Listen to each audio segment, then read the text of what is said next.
Homesteading is hard and exhausting, but there is an easier way.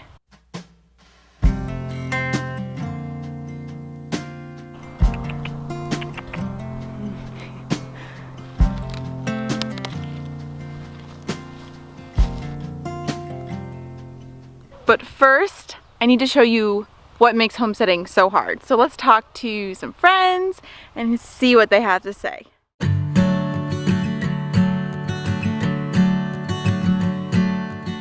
I'm Jen and I'm here at the Homesteaders of America conference in Virginia. I'm going to ask some friends some questions about their homesteads, what they find most challenging, and take you along with me. So I'm here with Morgan Gold at Goldshaw Farm. Hey guys. And Morgan, what's your homestead like? So I have a farm in northern Vermont. We do ducks, geese, a couple chickens, and we raise trees. What's the hardest part of homesteading? For me right now, it's actually dealing with predators. I've had a lot of problems where I've had predators killing some of my ducks, trying to keep the predators at bay and killing my animals. That's a big part of it. Okay. What about the most expensive part? Fencing, probably. Fencing. I spend a lot of money, geese? like for the geese, for the ducks, for the chickens. Like, you know, like I've got like the Premier One fencing systems, like the solar chargers, the poultry netting. You know, if I think about my infrastructure costs, either that or building the housing for the birds has been the biggest expense I've had over the last couple of years. I'm here with my awesome friend Rose. Rose, tell me about your homestead real quick, just so people know. We do mainly goats and different types of poultry and gardens. What's the most difficult part about life on your homestead? Probably our biggest stress would be dealing with the parasites in our goats. We try to maintain all natural herbal remedies for all of our animals, but when the parasite loads get too high and the herbs are not working anymore, we have to take more drastic measures that don't make us feel as comfortable. It's a hard, stressful situation when we have a parasite outbreak. What about the most expensive part about homesteading for you guys?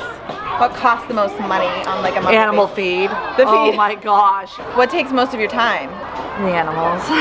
So I'm here with Blake Kirby of Daddy Curbs, which Daddy Curbs Farm. permaculture, homesteading, and real life, right? Yes. You want to tell us a little bit about your homestead? Well, I have a small homestead in Texas. We do chickens and ducks and goats and not goats plural, we have down to one goat.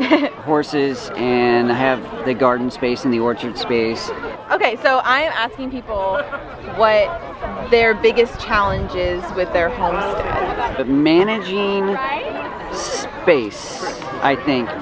In my case, I have very limited space, so the horses and bees share an area, and so there's a conflict there because the bees hate the horses, and the horses really want area, but they get driven out.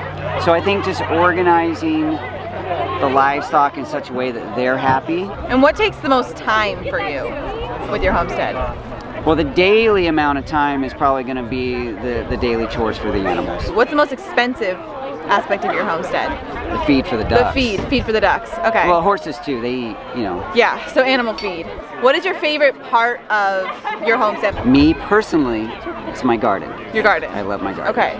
I'm here with Chris Ward, aka the other half of Sunshine Farm. Yeah. What's the most challenging part of homesteading for you? Dealing with animal sicknesses, all kinds of ailments from bumblefoot. They require treatment.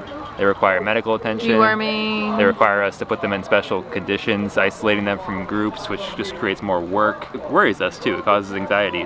Well, what's the most expensive part? Feed is what I want to say off the top of my head. Yeah, I think probably. feed is the most expensive. We spent All the animals feed. yeah, you know, hundreds of bucks, you know, on every month on feed. What's your favorite part? Definitely the gardening, by far. Like the produce. Growing our own food, having access to fresh food on a regular basis, the health benefits that we know that brings for us in our lives, just the tastiness factor too. It's delicious. It's fantastic to have such a great variety of food. I'm here with Craig at Mother Udder Farm. Yes. Okay. And do you want to tell us a little bit about your homestead? We had a homestead up in Concal, California. It burned down in the Camp Fire, the fire that wiped out Paradise, California.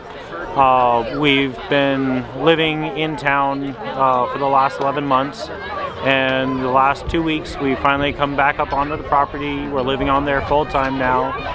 We've just now moved the goats and the ducks and 2 of our donkeys back up onto the farm.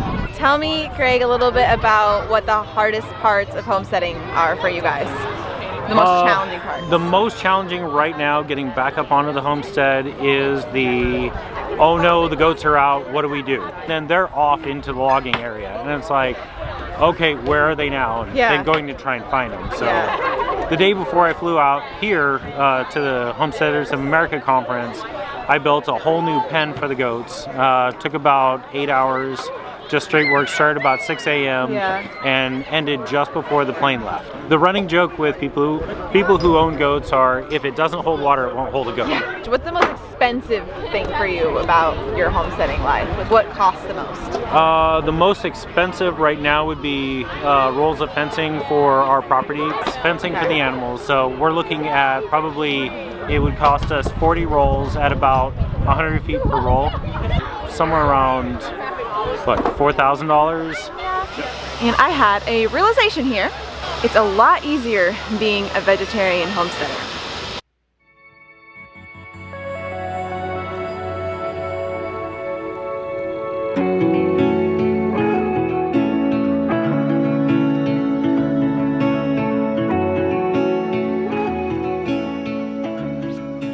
According to our friends, fellow homesteaders from all over the country, the hardest parts of homesteading, the most expensive parts of homesteading, have to do with raising animals.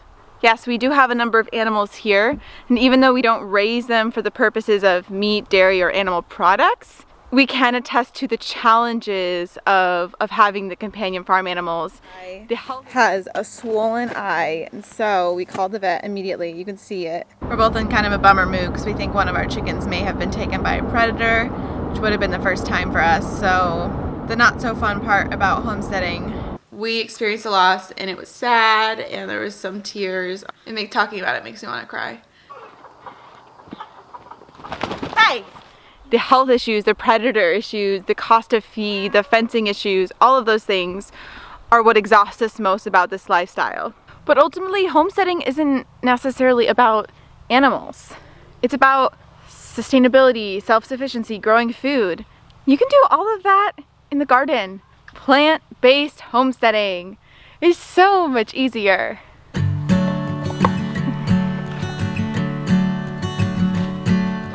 See, tonight I got home from work and I thought about what I wanted to do from dinner, and I remembered we had lots of beautiful broccoli to harvest. We have tons of radishes to roast and we have lots of delicious greens, carrots. So I'm gonna roast broccoli with some root vegetables. I am going to saute some kale and greens, and we can eat from our farm in mid-October. And it's just simple. I planted the broccoli, I haven't really touched it since I planted it, and now we're about to eat it. I don't have to butcher an animal to have my meal. You can have the homesteading life. You can move towards self-sufficiency and sustainability without having animals. And you actually might find that your life is a lot easier. Just an option, just some food for thought.